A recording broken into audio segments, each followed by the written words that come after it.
honest.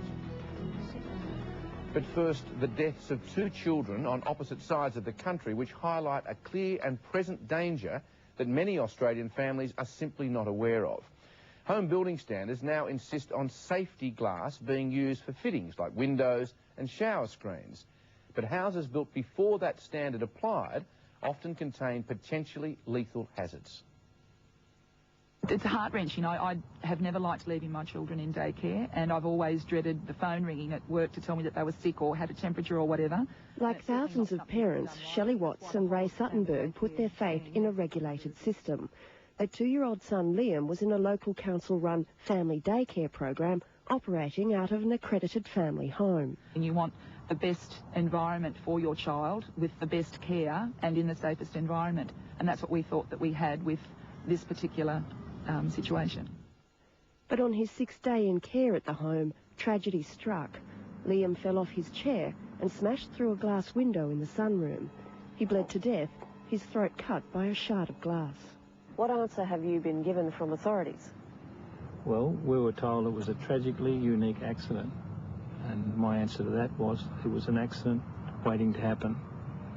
3mm glass from top to bottom. It's unacceptable. We were given a false sense of security. Ray and Shelley have since found out there's double standards.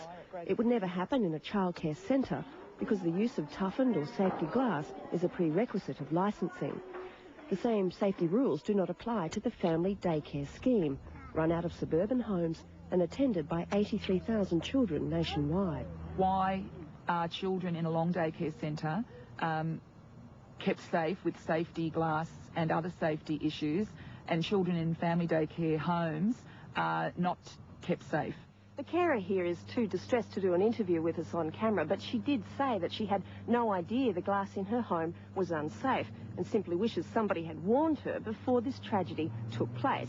And as she correctly points out, it could happen in any family daycare home simply because glass safety is not covered in the national standards.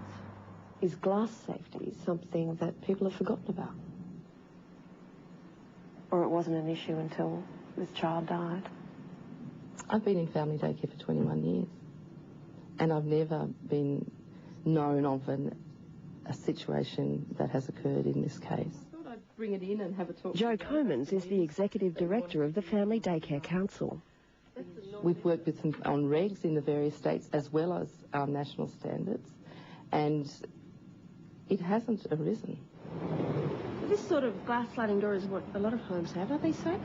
Depends on when it was actually installed. At the Child Accident Prevention Foundation, or KidSafe, Jennifer Duncombe has serious concerns about the lack of regulations covering glass safety in family daycare homes.